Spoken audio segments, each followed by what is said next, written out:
Muy buenas tardes.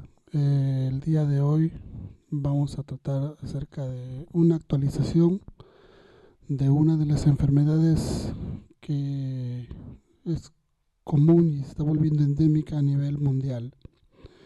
Vamos a hablar sobre la diabetes mellitus, una actualización teniendo como base lo que son las revisiones que hace el ADA, la Asociación Americana de Diabetes, teniendo en cuenta la última del año 2015. Bueno, nos preguntaremos primero qué es la diabetes, ¿no? Y lo que primero nos viene a la acotación es que es una de las 4 enfermedades no transmisibles prioritarias que son identificadas por la Organización Mundial de la Salud y que junto con la enfermedad cardiovascular, el cáncer y la enfermedad respiratoria crónica constituyen las 4 enfermedades no transmisibles prioritarias. Se dice que es crónica y costosa y que se caracteriza por un aumento de la glucosa o una hiperglicemia, resultado de una falta de insulina, que es la que se da en la diabetes tipo 1, o de una insulina insuficiente o una resistencia a la misma, que es lo que caracteriza la diabetes tipo 2. Ahora, teniendo en cuenta el componente genético y algunas personas que sencillamente son más susceptibles a otras a desarrollar esta enfermedad. Dentro de la epidemiología diremos que es un problema prioritario de salud que genera discapacidad y mortalidad. Discapacidad dado de que el paciente se vuelve dependiente mucho de algunos programas, como son el programa de diálisis, lo que es también el problema de la hipertensión o en el caso del pie diabético. Se dice que más o menos el 11% de los recursos sanitarios es usado en el tratamiento de este tipo de pacientes. Son 465 mil millones de dólares y que más o menos para el 2030 se va a subir los costos a 595 mil millones de dólares. Es una afección primordial que se da básicamente entre los 35 y 64 años y que cada año 3.2 millones de muertes son atribuidas a esta enfermedad, más o menos calculándose que uno de cada 20 muertos, 8.700 mueren cada día y 6 mueren cada minuto.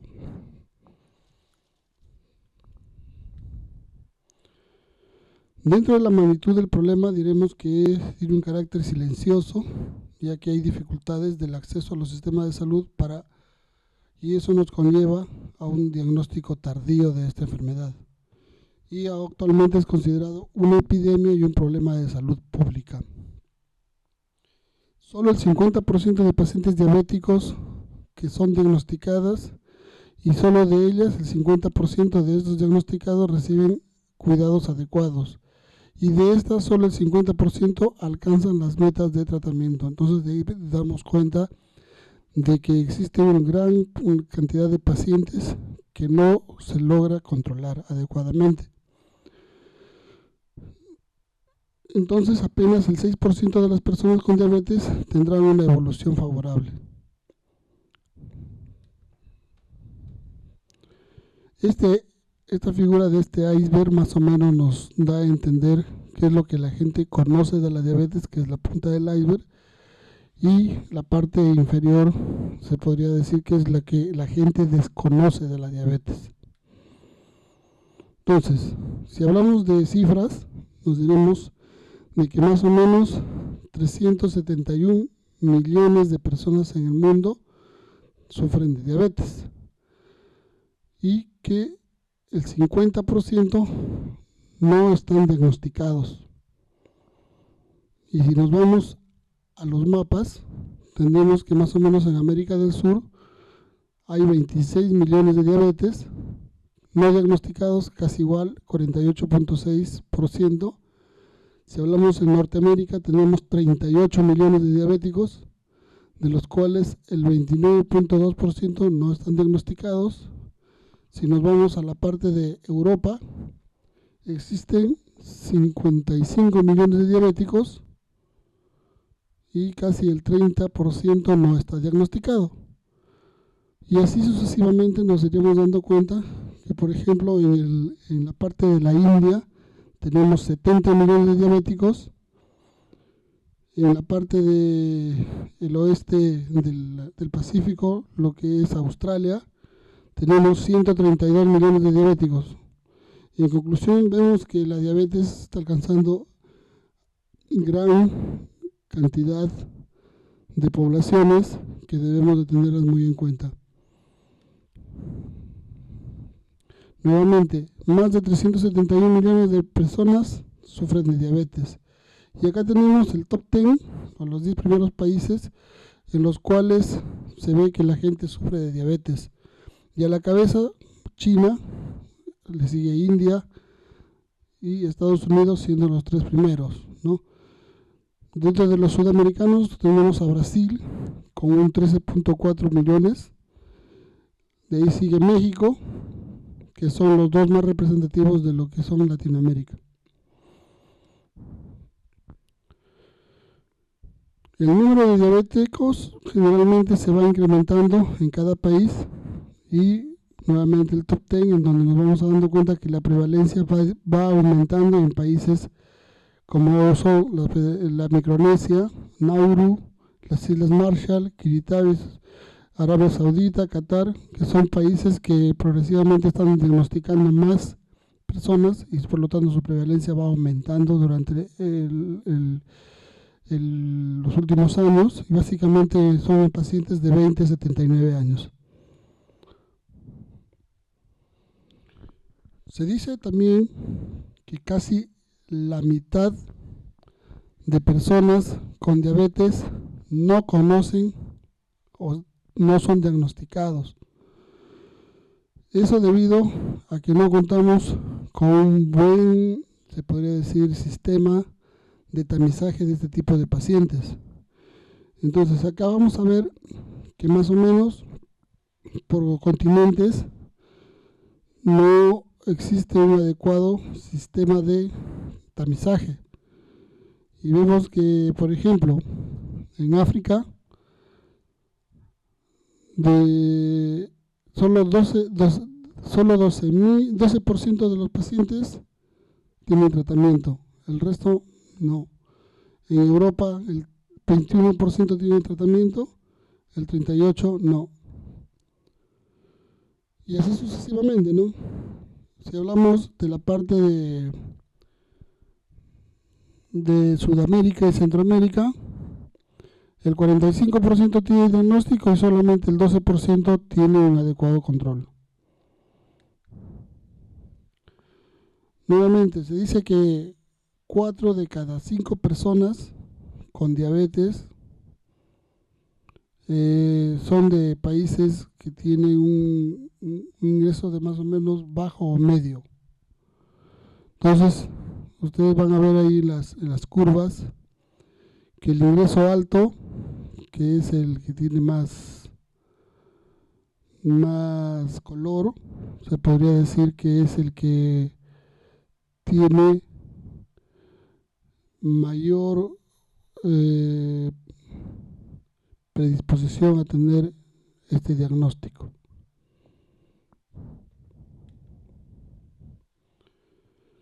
La mitad de pacientes que mueren en el mundo por debajo de los 60 años tienen el diagnóstico de diabetes.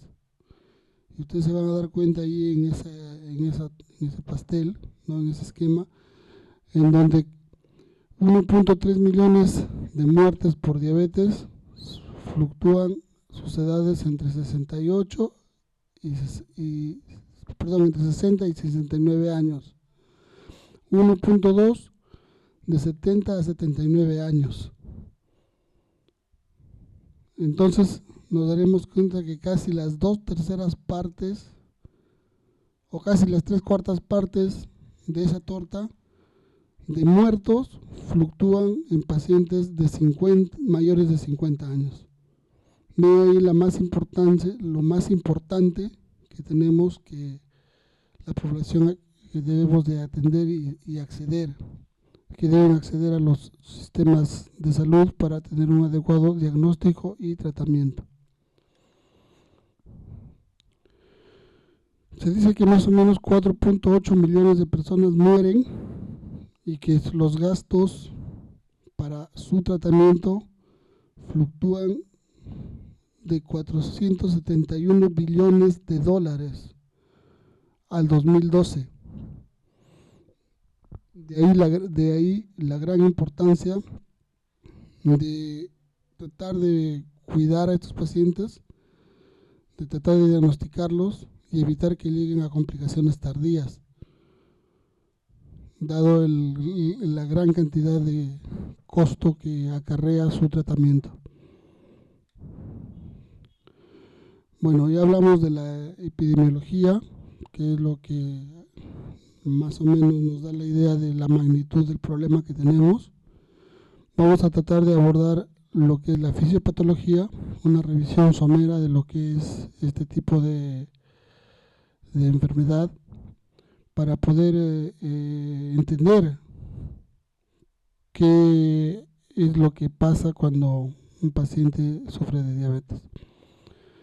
Hablemos primero que nada de la insulina resistencia y diremos que es una disminución en la captación de glucosa en la superficie corporal, que esto va mediada por una proteína mitógena activada, una MAP quinasa, relacionada con vías intracelulares de proliferación celular, inflamación y aterogénesis que mantienen la respuesta normal a la insulina.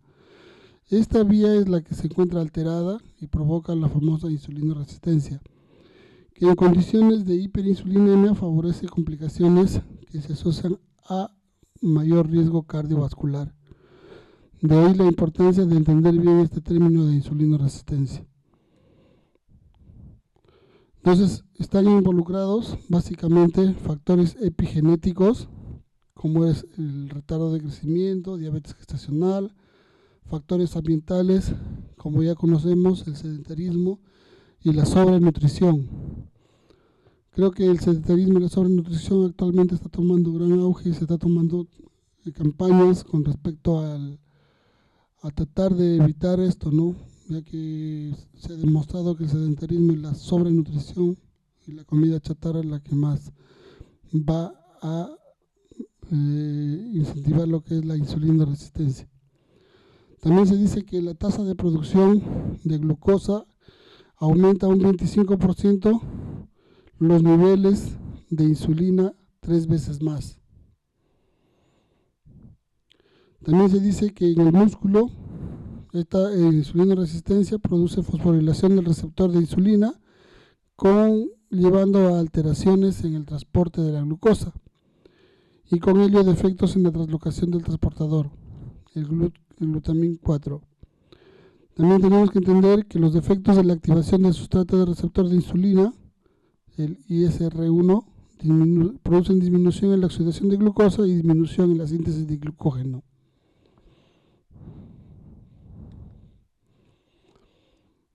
Acá vamos más o menos cómo es la forma de acción de estas AMP quinasas, ¿no?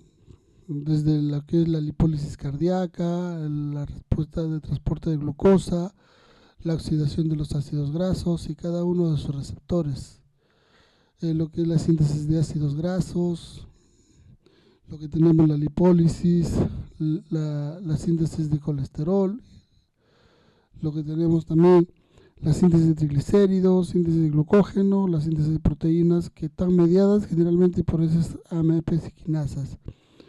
Y por otro lado tenemos cada uno de los órganos en los cuales va a activarse estas AMP quinasas. Tenemos el páncreas a nivel de las células beta, que son las productoras de insulina. Tenemos también la síntesis de ácidos grasos a nivel del hígado, la síntesis de colesterol. Tenemos también lo que es el tejido adiposo, la síntesis y lipólisis de los ácidos grasos. Tenemos también a nivel de cardíaco lo que son la oxidación de ácidos grasos, la ingesta de glucosa, la glicólisis. Y por último a nivel del músculo esquelético, con oxidación del ácido graso y la ingesta de glucosa. Todos estos influyen grandemente en lo que llamamos nosotros resistencia a la insulina. A nivel del tejido adiposo, la lipotoxicidad denominada así como una lipólisis aumentada por disminución de la sensibilidad a la insulina.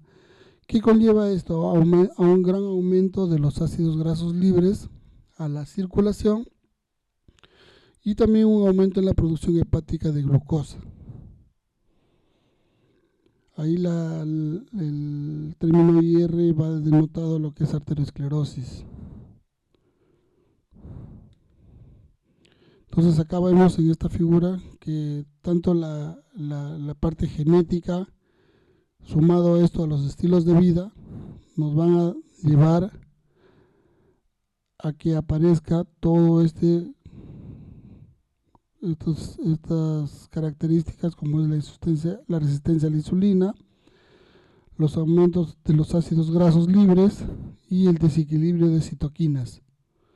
Entonces los genes más los estilos de vida hacen eso. De ahí puede dar como consecuencia una intolerancia a la glucosa, puede dar como consecuencia una diabetes mellitus, puede dar una dislipidemia con una disminución del colesterol HDL, el aumento del LDL y aumento de triglicéridos. Conlleva también al desarrollo de la hipertensión, a la disminución de la trombolisis, a una disfunción endotelial y a una inflamación permanente de los vasos sanguíneos. Y todo este conjunto de características o de alteraciones van a un camino común, que es la aterosclerosis. Entonces ya sabemos que la aterosclerosis es una patología o una disfunción del endotelio que va a conllevar a un deterioro progresivo del paciente, más aún si es diabético. Entonces la aterosclerosis conduciona a una producción de adipocitoquinas inflamatorias y heterogénicas y disminución de la adiponectina. Entonces las adiponectinas son moléculas que regulan básicamente la homeostasis energética, el metabolismo de las lipoproteínas, la vasculopatía, la fase aguda de la inflamación y en algunos casos el cáncer. Entonces en el adipocito existen estas adipoquinas que son las que se encuentran muy disminuidas. También participan en la parte de la respuesta inmune, ¿no? Acá tenemos más o menos lo que sería una figura de unos adipocitos en un tejido normal, ¿no? Y acá a la derecha tendríamos lo que conlleva a un paciente que gana peso, aumentando el tamaño de sus adipocitos y teniendo un tejido adiposo de obeso, donde las adipoquinas son las que empiezan a deteriorarse. Aumentan los macrófagos y todo lo que es la respuesta inflamatoria de las citoquinas.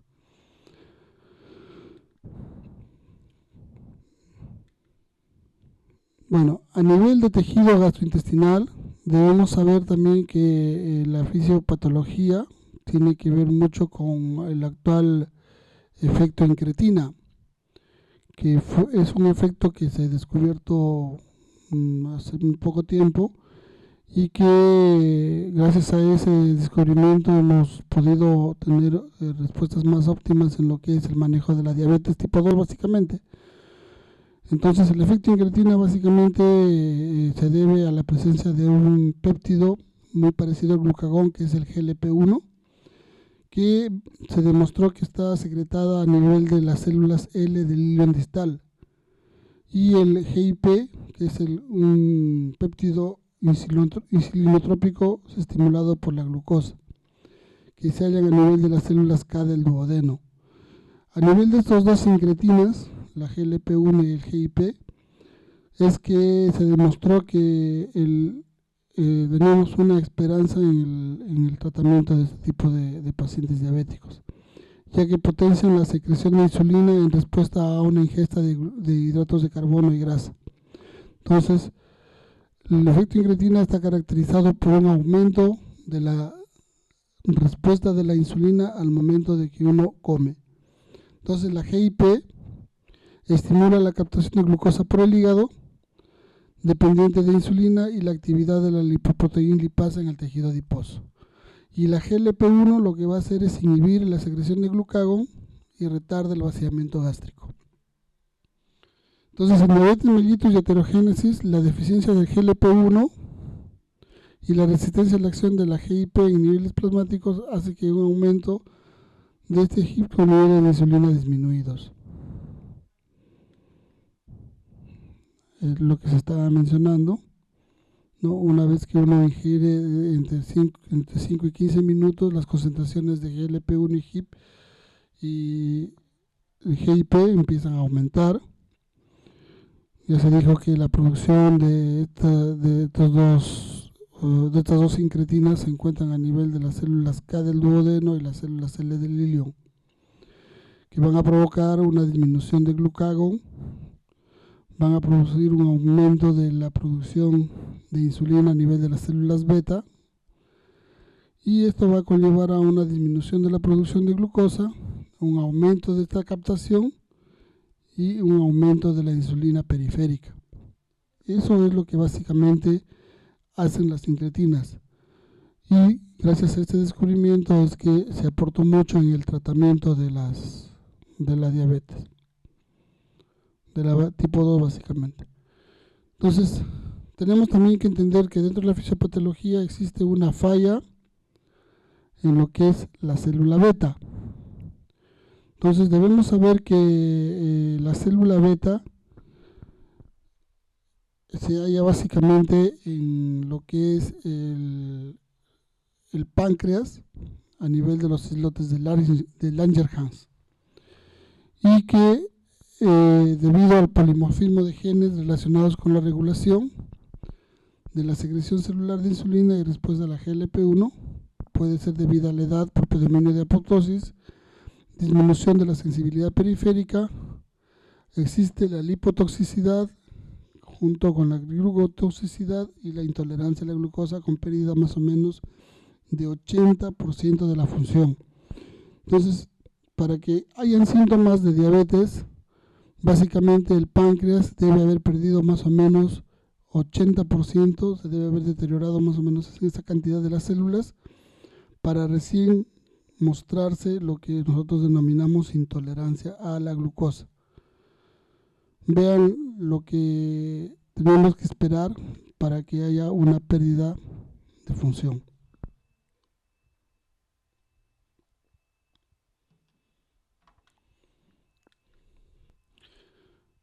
A nivel renal, tenemos que entender algunas cosas y de algunas cifras por las cuales el riñón filtra más o menos 162 gramos de glucosa por día.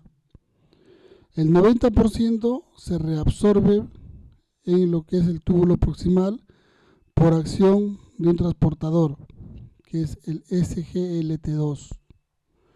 El 10% restante se hace a nivel del segmento descendente del túbulo proximal por el SGLT1. ¿Qué pasa en la diabetes? Aumenta la capacidad de reabsorción de glucosa en el riñón, lo que favorece la hiperglicemia. Entonces, eso explica por qué un diabético tiene una hiperglicemia aumentada, ya que el riñón capta más, reabsorbe más la glucosa que está filtrándose en el riñón. ¿Y qué pasa con la célula alfa?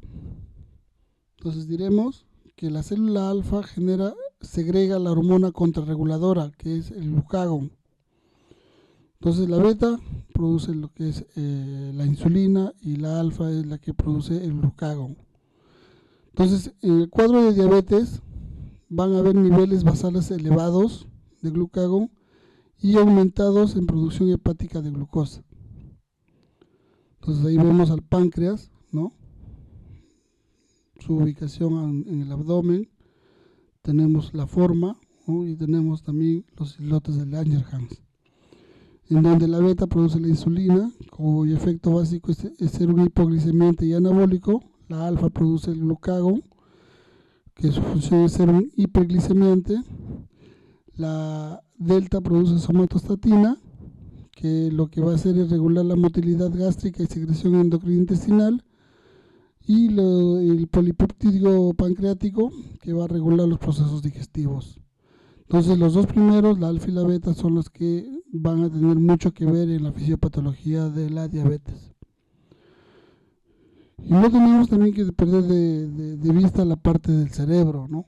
Que el cerebro básicamente va a tener a nivel de los núcleos hipotalámicos mucho que ver en lo que es la respuesta inhibitoria reducida y retardada de los centros reguladores del apetito y la saciedad. Entonces esta respuesta de lo que es la regulación del apetito y la saciedad se encuentra muy inhibida y reducida. De ahí la mucha tendencia del diabético a comer mucho y a hacerse poco. Bueno, teniendo en cuenta todo esto que hemos mencionado, vamos a tener que hablar un poco de los criterios diagnósticos. Año a año se ha ido haciendo revisiones, se han ido agregando algunos criterios diagnósticos, se han ido retirando otros, y lo que se ha llegado a consenso son los que vamos a mencionar actualmente, ¿no? Los primeros, para diagnosticar y definir a un diabético, básicamente son lo que voy a mencionar a continuación. Tiene que tener una hemoglobina glicosilada mayor de 6.5%. Este es un criterio valedero actualmente. Desde el año 2012 es que se agregó este criterio. Antes no se lo usaba, solamente se usaba lo que era la glicemia en ayunas, que no se lo ha retirado, pero se mantiene, que debe ser mayor a 126 miligramos, pero teniendo en cuenta que el paciente no haya comido por lo menos 8 horas antes. Tenemos también como otro criterio diagnóstico la glicemia postprandial después de 2 horas, que en el caso del diabético debe ser mayor o igual a 200 miligramos por decilitro durante la prueba de tolerancia oral a la glucosa. Se sabe que esta prueba debe ser con una carga de 75 miligramos de glucosa anhidra disuelta en agua. Una glucosa al azar mayor de 200 también define el clásico paciente diabético. Ahora, si esta hiperglicemia es inequívoca, el resultado debe ser continuado por una repetición de la prueba. Entonces vean ustedes ahí lo importante que es hacer un adecuado diagnóstico y las cifras establecidas para que ese paciente sea catalogado como tal, como un diabético. Ya veremos los tipos que vamos a estudiar un poco. Dentro de la clasificación es importante tener en cuenta lo que vamos a mencionar. Existe la diabetes mellitus tipo 1, la diabetes mellitus tipo 2, la diabetes gestacional y otros tipos de diabetes que básicamente están definidos en algunas clasificaciones como básicamente alteraciones muy específicas y poco raras. Entonces, hablando básicamente de la diabetes tipo 1, se debe entender que es producida por una destrucción de la célula beta, llevando a un déficit absoluto de insulina. Entonces, el paciente diabético tipo 1 generalmente es el paciente joven, ¿no? Incluso en el paciente niño, que prácticamente sus células betas están totalmente destruidas. Por lo tanto, no va a tener ninguna posibilidad de producción de insulina. Y de ahí tenemos que entender que estos pacientes van a tener que usar necesariamente insulina, no van a tener la posibilidad de tener un tratamiento como ocurre en la diabetes tipo 2. Y de esa diabetes tipo 1 tenemos que entender que puede existir una diabetes autoinmune, ¿no? Por alguna enfermedad que haga que los propios anticuerpos destruyan a la célula beta, y no autoinmune, que es la idiopática, que a veces nunca se logra determinar por qué este paciente se destruyeron sus células. Y hablando de la diabetes tipo 2, que es la más común, la diabetes del adulto, ¿no? Sabemos que existe una disminución progresiva de la secreción a la insulina y que disminuye también la sensibilidad a esta, conllevando a una resistencia a la insulina. Otros tipos de diabetes tenemos por defectos genéticos de la célula beta, tenemos por acción o de la acción de la insulina, tenemos enfermedades del páncreas exocrino, endocrinopatías inducidas por tóxicos o agentes químicos, etcétera, etcétera, etcétera. Lo que antes se llamaba la diabetes MODY, la diabetes LADA, son diabetes que actualmente ya no son consideradas y se lo considera dentro de otro tipo de diabetes que son muy poco frecuentes. Y por último, la diabetes gestacional, que también hablaremos un poco sobre de cómo básicamente es su diagnóstico. Entonces, en esta diapositiva ustedes podrán ver, y la pregunta que uno a veces se plantea, ¿no? ¿Es posible que yo tenga diabetes? ¿No? Si ustedes ven ahí en las figuras, van a ver si es que en tu familia hay o hubo diabéticos. Si no haces ejercicio regularmente, estás con vida sedentaria, sentado mirando una televisión, si no comes saludable, ¿no? Actualmente lo que se habla de lo que es la comida chatarra, o si tienes sobrepeso o gordura. Entonces, si la respuesta es sí, la diabetes puede afectarte a ti y a cualquiera sin saberlo. Si no lo tratas, te mata. Eso es lo que generalmente uno debe hacer entender al paciente. Entonces hay que conocer los factores de riesgo y generalmente hacerse una prueba. Ahora, ¿qué pasa cuando un paciente no cumple los criterios diagnósticos que he mencionado antes, pero tiene glicemias elevadas?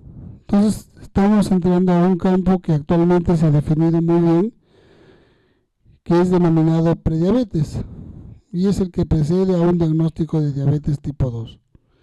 Generalmente es una elevación de la glucosa más allá de los niveles normales, pero sin alcanzar los valores de diabetes. Entonces, si ustedes recuerdan, los valores de diabetes criterios diagnósticos son estos que ya hablamos. Pero hablando ya de prediabetes, estamos hablando de valores que no superan los valores de diabetes, pero que están sobre lo normal. Y básicamente se identifica a través de una prueba de tolerancia a la glucosa alterada o a través de una glucosa en ayuno alterada. Entonces, si yo encuentro un valor de glucosa mayor de 100, pero no supera los 125, estaría hablando de una glucosa alterada en ayunas. Y si encuentro una glucosa, una prueba de tolerancia a la glucosa por sobre los 140, pero no supera los 200, entonces estaría hablando de una prueba de tolerancia de glucosa alterada. La mayoría de las personas con cualquiera de las dos condiciones se ha demostrado en estudios de que van a desarrollar diabetes en un periodo más o menos de 10 años.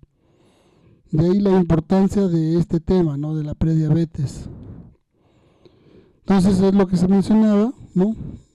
Cuando la glucosa en ayuno es alterada o intolerancia a la glucosa, estamos hablando de 100 a 125. Esa es una prueba de alteración de la glucosa.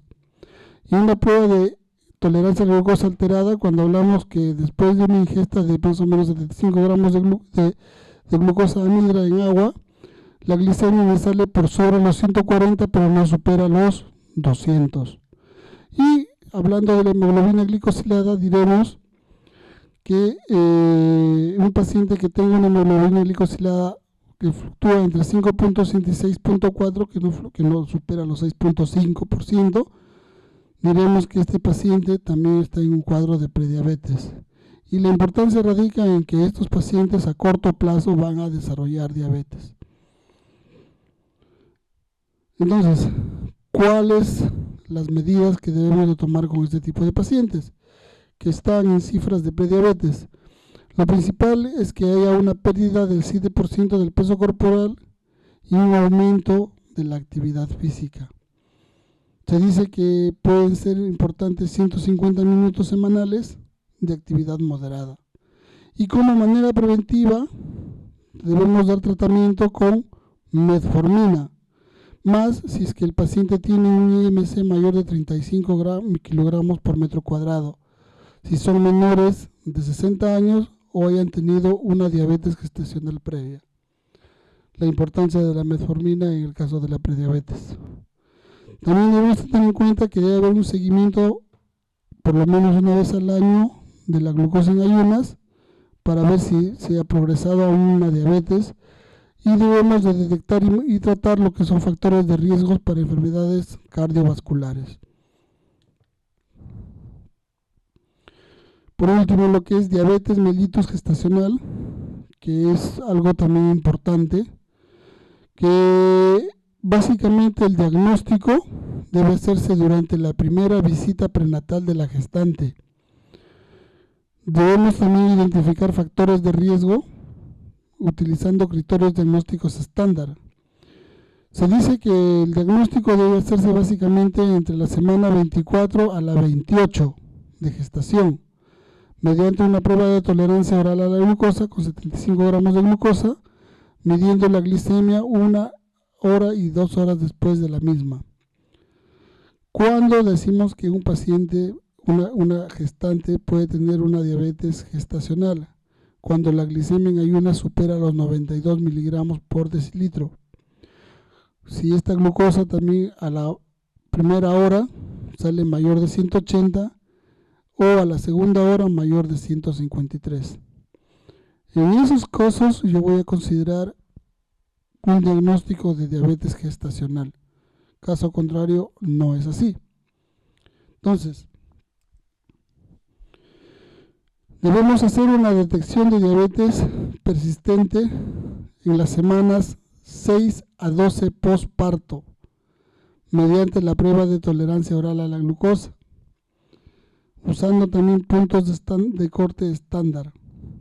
Las mujeres con antecedentes de diabetes mellitus gestacional deben ser controladas durante toda su vida para evitar un desarrollo posterior de una diabetes o una prediabetes, al menos cada 3 años. O sea, paciente que viene con una gestación y que se le encuentra un diagnóstico de diabetes gestacional, debemos de hacerle un control cada 3 años para ver si ha progresado o no a un cuadro de diabetes per se o una prediabetes. Las mujeres con antecedentes de diabetes gestacional y prediabetes deben modificar sus estilos de vida y prevenir la diabetes con tratamiento con metformina.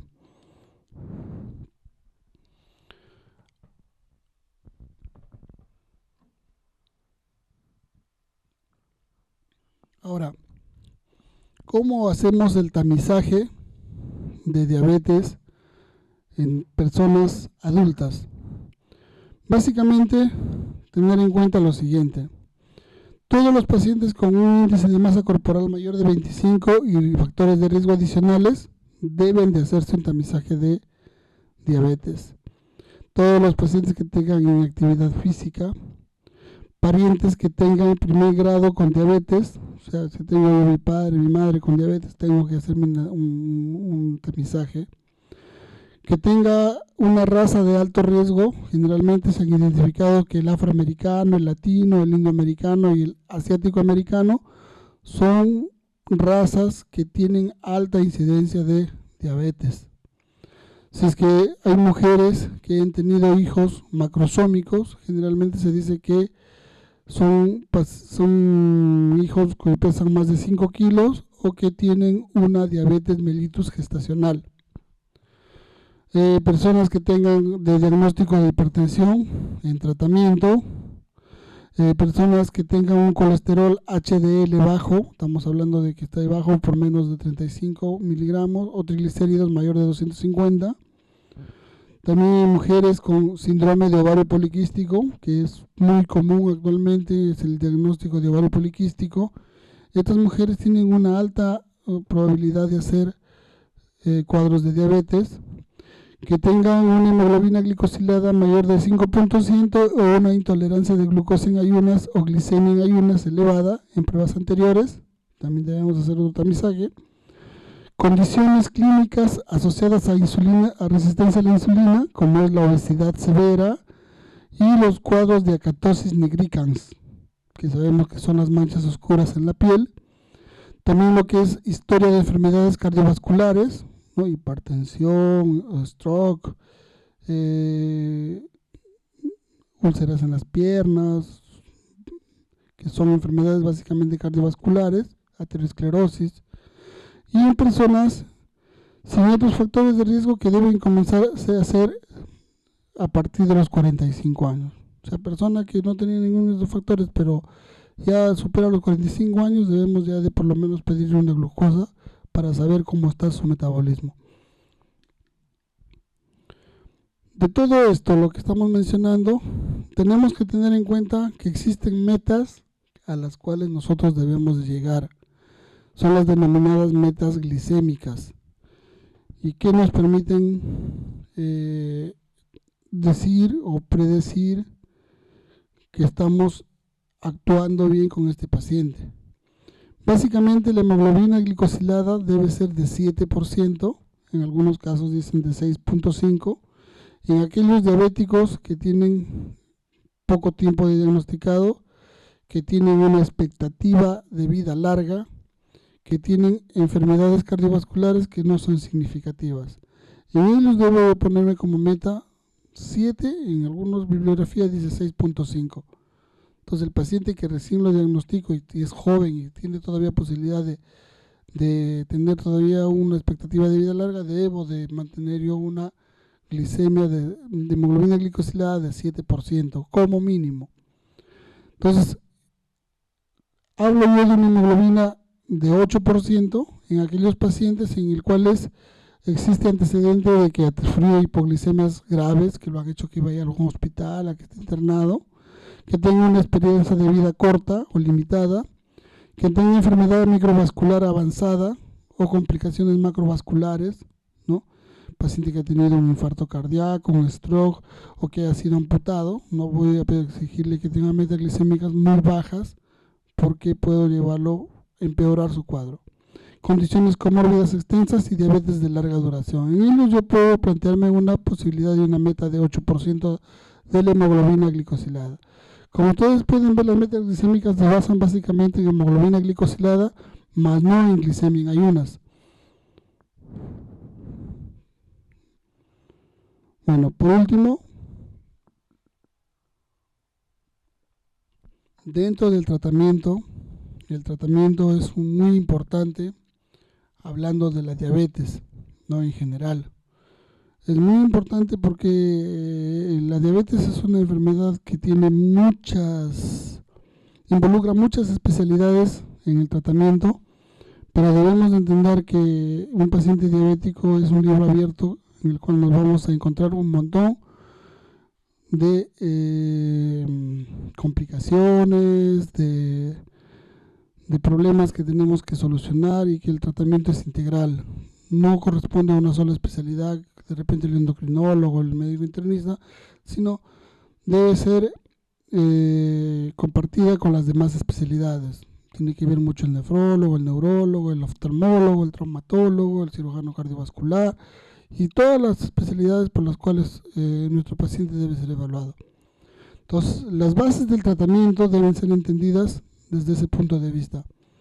Entonces, van a haber recomendaciones farmacológicas y no farmacológicas. Dentro de las no farmacológicas son las que generalmente uno ya más o menos está empapado y debe de reforzar en el paciente. Debe hacerle entender que el tratamiento nutricional es muy importante, debe aprender a comer y debe ser individualizado y debe ser extensivo también a la familia para que apoye en la parte nutricional. Entonces ahí tenemos también que conversar con el nutricionista, que debe de evaluar también a nuestro paciente y debe de enseñarle a comer. En el caso de sobrepeso o personas obesas, debe de recomendarse firmemente que debe de perder peso. Y ahí nuevamente el nutricionista tiene que ver mucho porque nos va a ayudar a manejar ese tema de la pérdida de peso. Entonces las dietas deben ser bajas en carbohidratos, bajas en grasas y deben de haber una restricción de carbohidratos a una dieta mediterránea en corto plazo, hasta 2 años. Se debe de incrementar lo que es la actividad física y debemos modificar los hábitos, ¿no? La actividad física creo que está más que sobreentendido que un paciente diabético debe de por lo menos caminar. Algo lo que indican la bibliografía es que lo más saludable, por lo menos caminar 1 hora diaria o interdiaria, va a hacer que este paciente mantenga un adecuado metabolismo de carbohidratos y grasas. Ahora, los hábitos nocivos debemos de tratar de que los elimine por completo. Y lo más nocivo que existe es el hábito de fumar. Entonces, un paciente que fuma es algo que nos va a impedir obtener una buena respuesta. Por lo tanto, debemos hacer que este paciente abandone este hábito. Ganamos mucho haciendo que este paciente deje de fumar, y si a eso le sumamos el tratamiento nutricional, este paciente va a ganar mucho en muchos años de vida y va a cortar mucho la posibilidad de que haga complicaciones cardiovasculares. Entonces, personas en riesgo de diabetes tipo 2 debemos de indicar consumo de fibra en la dieta, más o menos 14 gramos por cada 1000 kilocalorías, y alimentos con granos integrales. También la proporción de carbohidratos, proteínas y lípidos se deben de ajustar para cumplir con las metas de los objetivos metabólicos y de acuerdo a las preferencias de cada paciente. Y en esto tiene mucho que ver la parte nutricional. Entonces el nutricionista nos dará las pautas, indicará la forma de cómo este paciente debe de alimentarse y qué es lo que puede consumir, para evitar que siga ganando peso, que siga ingiriendo calorías y que este paciente maneje la parte metabólica mejor. Entonces, la ingesta de grasas saturadas debe ser menos del 7% del total de las calorías, y la reducción de la ingesta de grasas trans reduce el colesterol LDL y aumenta el HDL. Debemos también, importante, hacer que este paciente deje de consumir alcohol, ¿no? El alcohol es un agravante de lo que es nuestro manejo en el paciente diabético. Se dice que una bebida al día o menos para las mujeres y 2 bebidas al día o menos para el hombre. No se recomienda el suplemento sistemático de antioxidantes, porque lo que es vitamina E, C y caroteno, debido a la falta de pruebas de su eficacia y la preocupación de su seguridad a largo plazo. Entonces no estamos en la condición de estar indicando a un paciente diabético que consuma ese tipo de sustancias, porque no hay una demostración de lo que sea seguro a largo plazo. Lo que tenemos también que tener en cuenta es mucho sobre la educación y el apoyo de autocontrol, donde el paciente debe de estar constantemente informado de todo lo que la diabetes puede hacer con su cuerpo.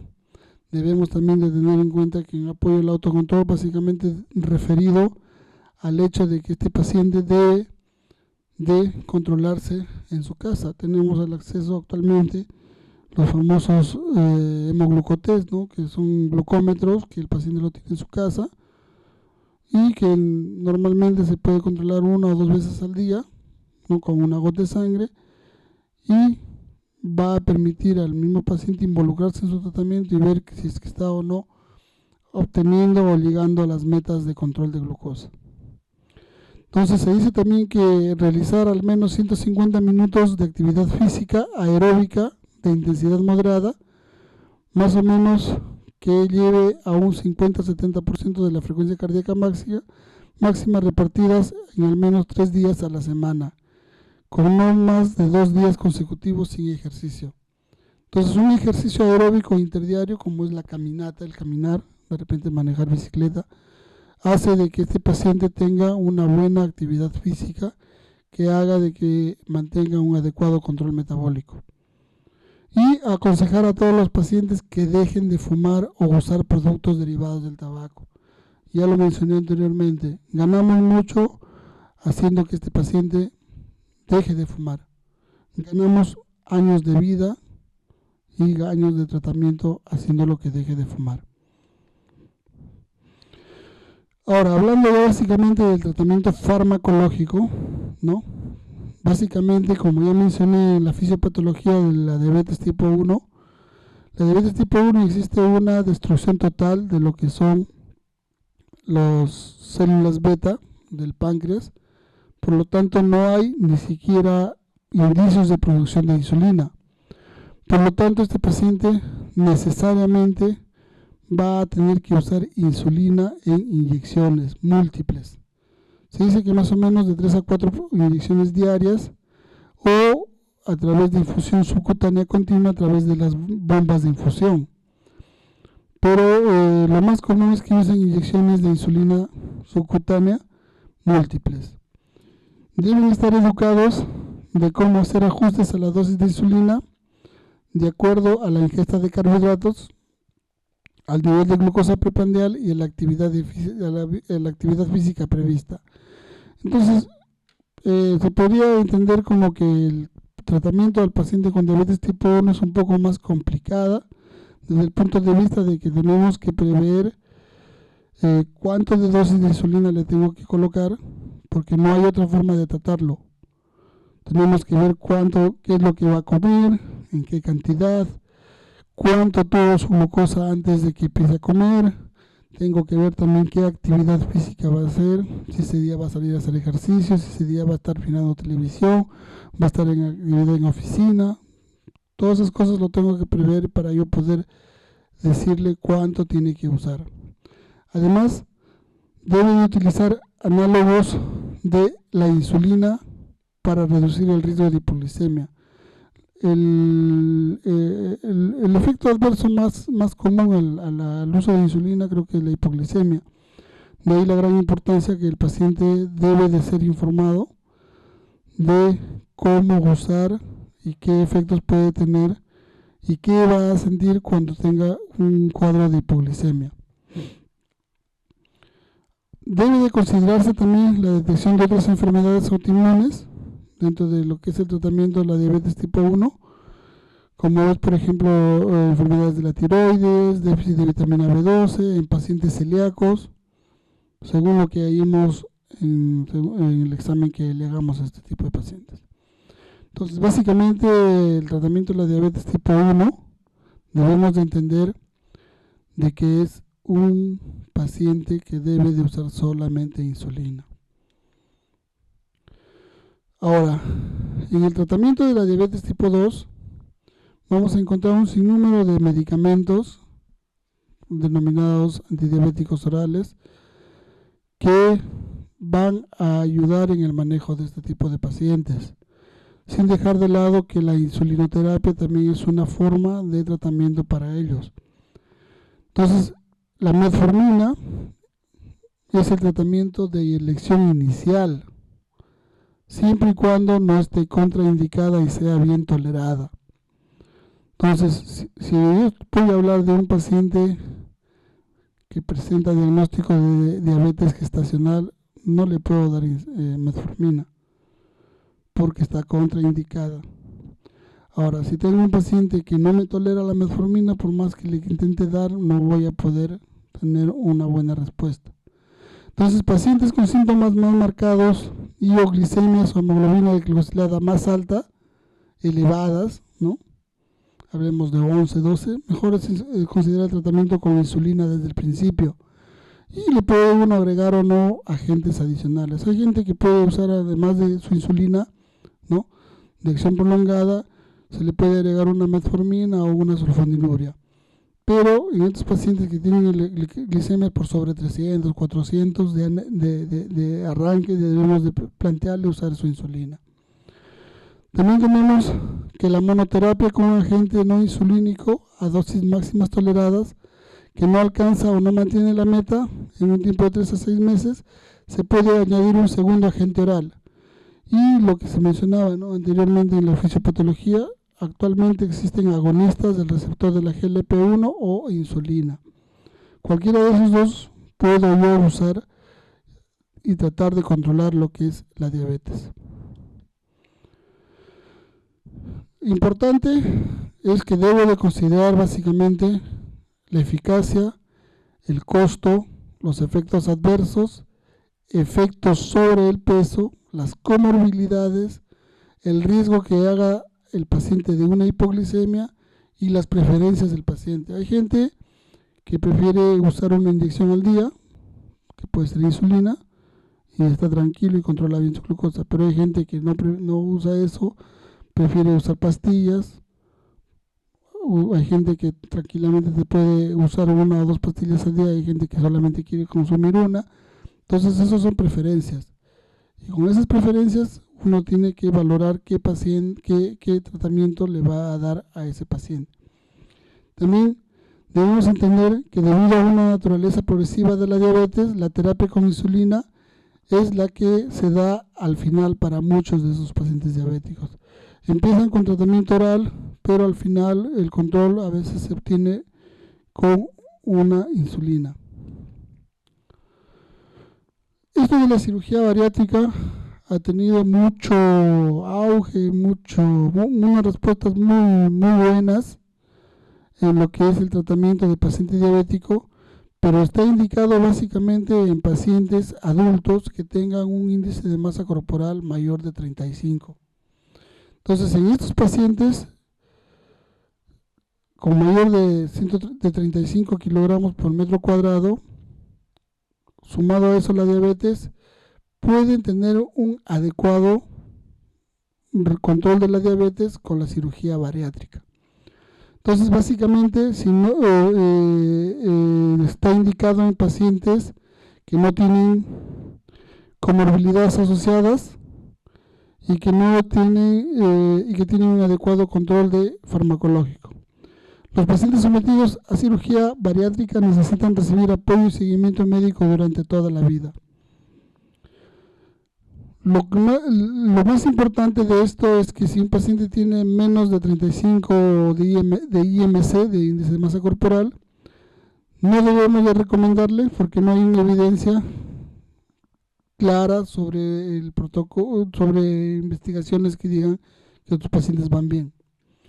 Los beneficios a largo plazo, la relación de costo-eficiencia y el riesgo de cirugía en los individuos con diabetes 2 deben ser estudiados con ensayos mejor diseñados.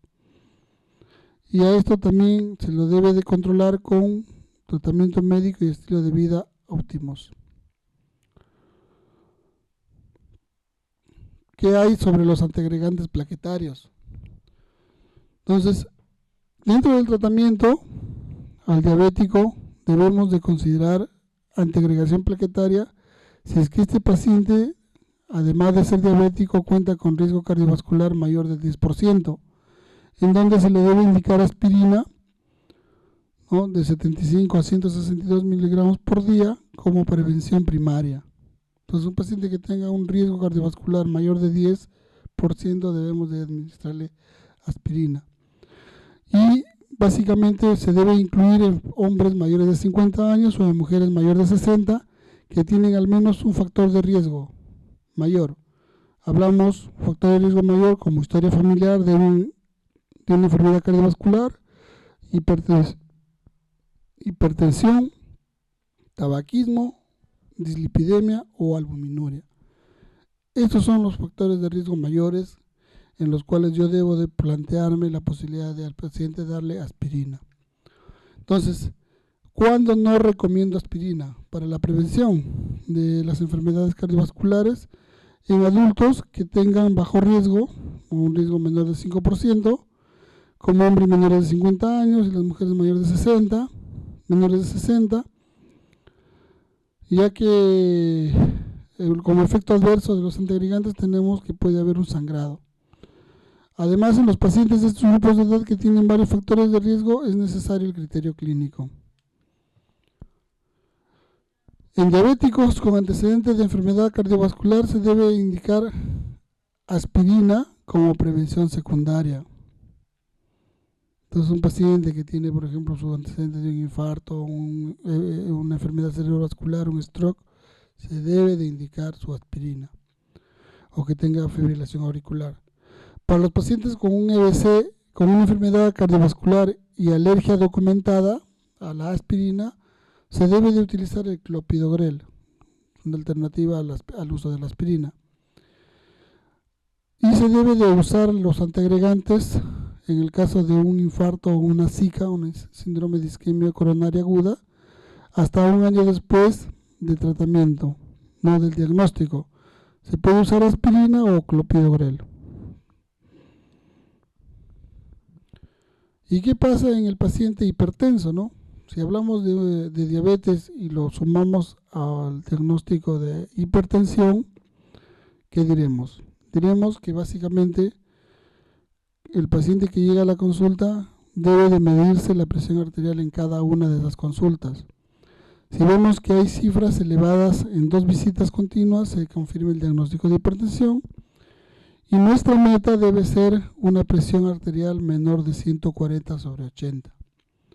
Metas más bajas, como es menor de 130, básicamente en pacientes más jóvenes. Debe haber modificación de los estilos de vida, que también van a ayudar a reducir la presión arterial.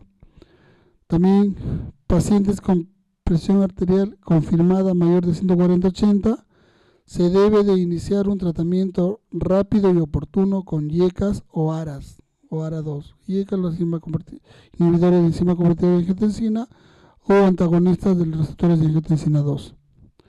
El IECA y el ARA2, por si acaso, están contraindicados durante el embarazo. Entonces, si un paciente es diagnosticado de diabetes gestacional, no se les vaya a ocurrir dar IECA o ARA. Generalmente se requiere el tratamiento con varios medicamentos, 2 o más dosis máximas en paciente diabético, y administrar 1 o más antihipertensivos antes de acostarse. Si se utiliza un IECA o un ARA o un diurético, se debe siempre monitorear la función renal y el nivel de sérico de potasio. En las embarazadas con diabetes y hipertensión crónica se sugiere un objetivo de presión arterial de 110 a 129 la sistólica y de 65 a 79 la diastólica.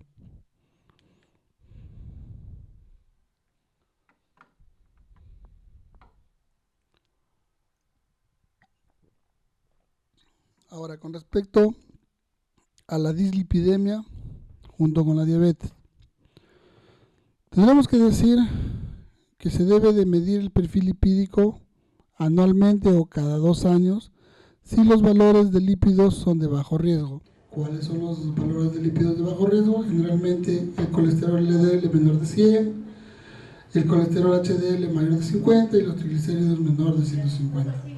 Todos esos valores son los que nos van a indicar que un paciente debe ser monitoreado cada año o cada 2 años.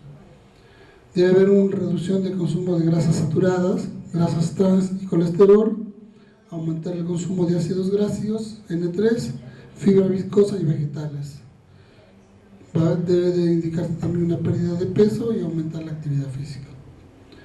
Independientemente de los valores de lípidos y la modificación de los estilos de vida, se debe recibir tratamiento con estatinas a aquellos diabéticos que tengan enfermedad cardiovascular, ¿no? O que tengan una enfermedad coronaria o arterial oclusiva periférica, o que tengan un stroke. Ellos deben recibir estatinas. Si no tienen enfermedad cardiovascular, pero son mayores de 40 años, tienen 1 o más factores de riesgo cardiovascular, como es enfermedades, antecedentes familiares, hipertensión, tabaquismo, dislipidemia, deben de recibir lo que son los estatinas. Pacientes con menor riesgo, que no tengan una enfermedad cardiovascular, que tengan menores de 40 años, pero colesterol LDL mayor de 100 o múltiples factores de riesgo, considerar tratamiento con estatina, además de cambios de estilo de vida. En personas sin enfermedad cardiovascular manifiesta, el objetivo principal del colesterol LDL o el colesterol malo debe ser menor de 100. En individuos que tengan enfermedad cardiovascular manifiesta, el objetivo LDL debe ser menor de 70 y se debe elevar más la dosis de la estatina. Lo más importante que se debe de aconsejar mantener un nivel de triglicéridos menor de 150, colesterol HDL o bueno mayor de 40 en varones y en mujeres mayor de 50. Nuevamente, la terapia con estatinas está contraindicada en el embarazo. No podemos dar estatinas cuando hay una gestante con diabetes gestacional.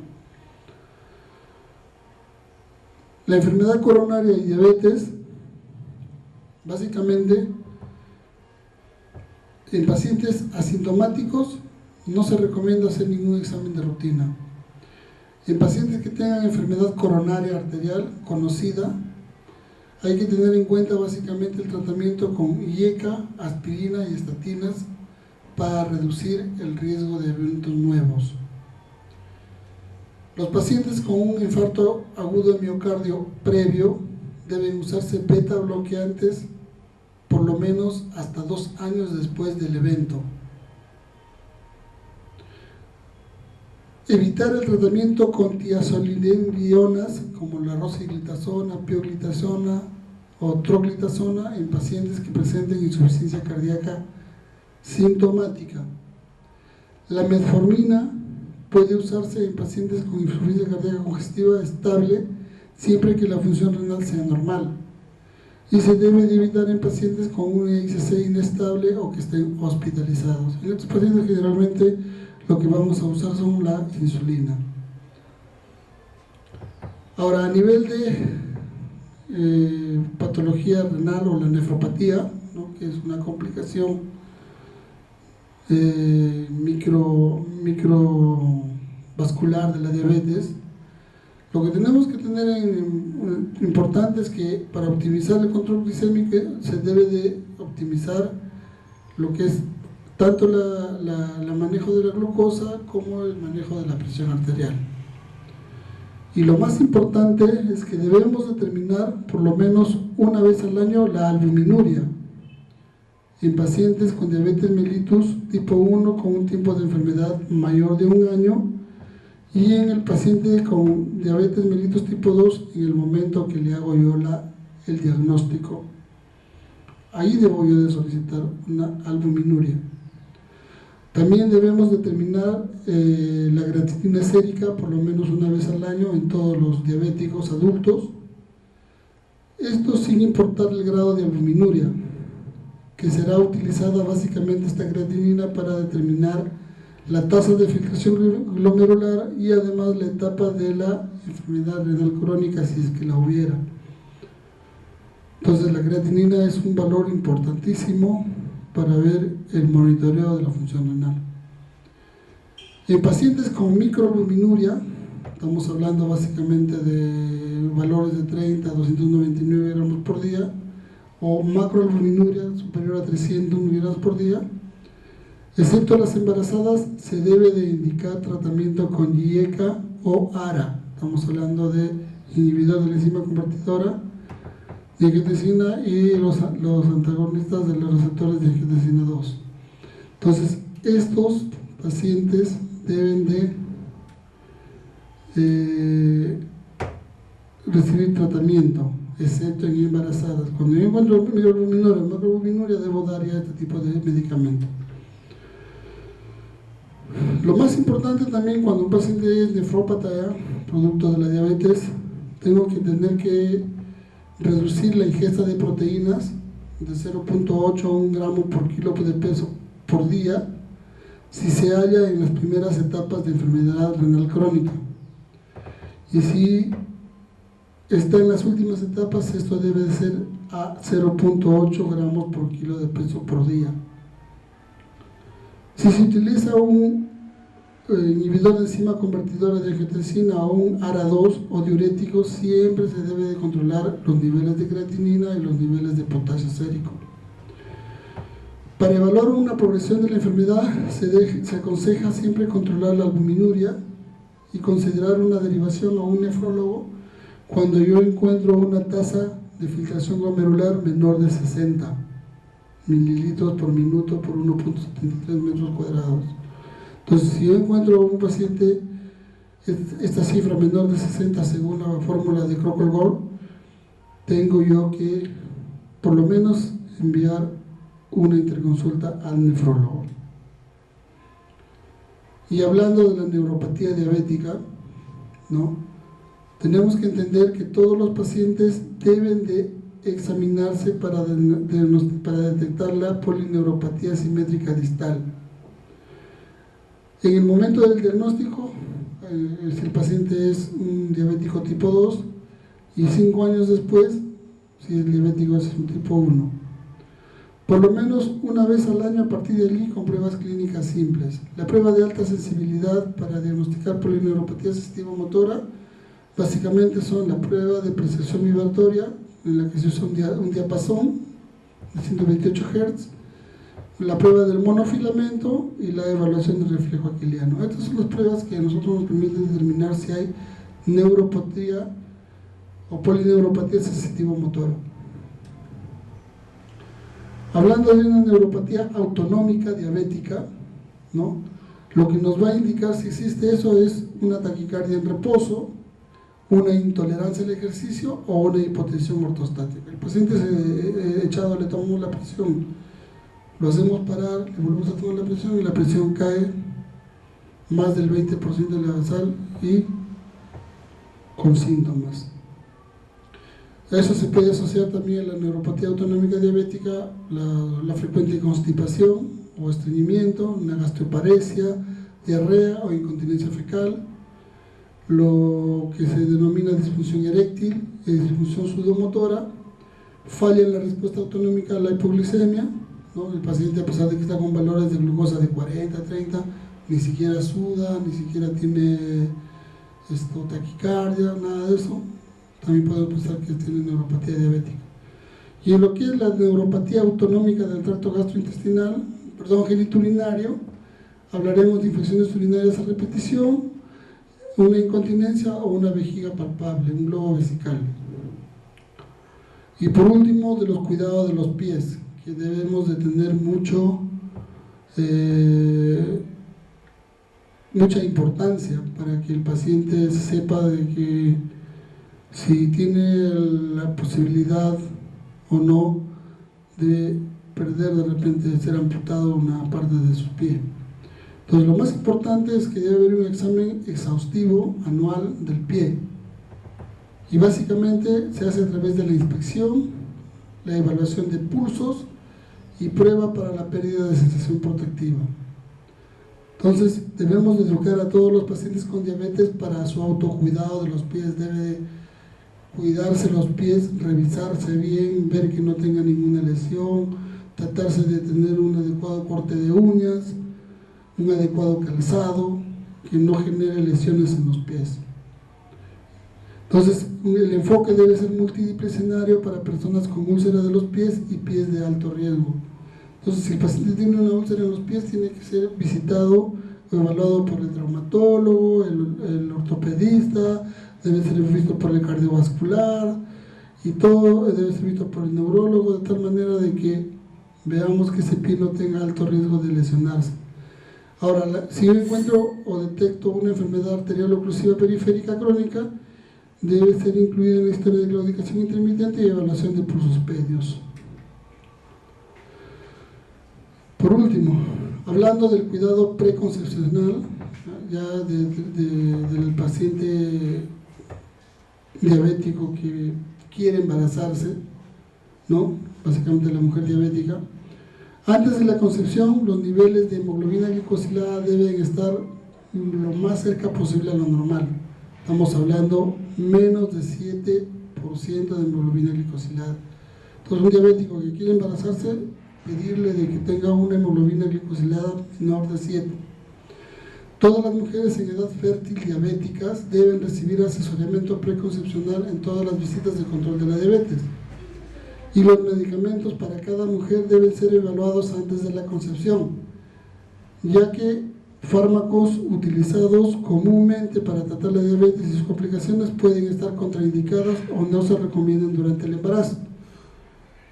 Ya mencioné anteriormente las estatinas, los IECAS, los ARA2 y la mayoría de tratamientos no insulínicos. Esos medicamentos no se pueden usar en una gestante diabética.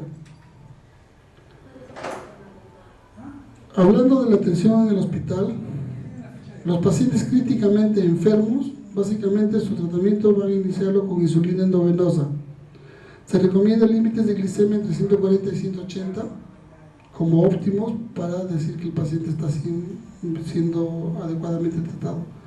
Mentas más estrictas como 110, 140 Ya son en pacientes que son quirúrgicos, en pacientes con infartos o un síndrome coronario agudo, y los que están sometidos a nutrición parenteral, siempre que puedan lograrse sin hipoglicemias graves. Entonces, en estos pacientes que yo lo monitoreo y veo que necesita estar con valores de 110 y que no los pongo a hipoglicemias graves, puedo mantenerme una meta estricta. Y los pacientes no críticamente enfermos, los pacientes ambulatorios, puede tomarse como indicador de glicemia los valores de 140 o 180. Para los pacientes con comorbilidades graves, los objetivos son menos rigurosos y el tratamiento preferido es la insulina subcutánea programada, con componente basal, nutricional y corrector. El monitoreo de la glucosa se inicia en cualquier paciente que no sabe que es diabético y que recibe tratamiento con alto riesgo de hiperglicemia. Por ejemplo, el paciente que usa glucocorticoides, ¿no? La prednisolona, prednisona, dexametasona, que están en el tratamiento, debemos monitorearle su glucosa porque puede ser hiperglicemias.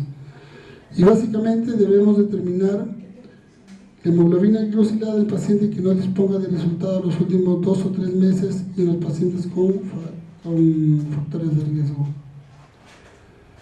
Por último, para terminar, lo más importante que tenemos que tener en cuenta también son las inmunizaciones. Y lo que rescatable de acá es que vacunar anualmente contra la influenza a todos los diabéticos mayores de 6 meses de edad.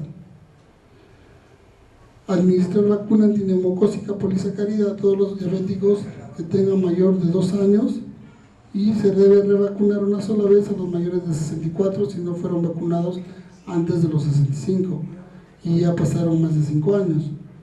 Otras indicaciones de revacunación son el síndrome nefrótico, la enfermedad renal crónica y otros estados de inmunosupresión, como en el caso de un post-trasplantado. Además, administrar vacunación contra hepatitis B para adultos no vacunados que tienen edades comprendidas entre 19 y 59 años, y considerar la vacunación contra la hepatitis B para adultos no vacunados que tengan mayor de 60 años. Y no olvidarse que cada 14 de noviembre de cada año se celebra el Día Mundial de la Lucha contra la Diabetes. Y lo principal es educación y prevención. Se les agradece.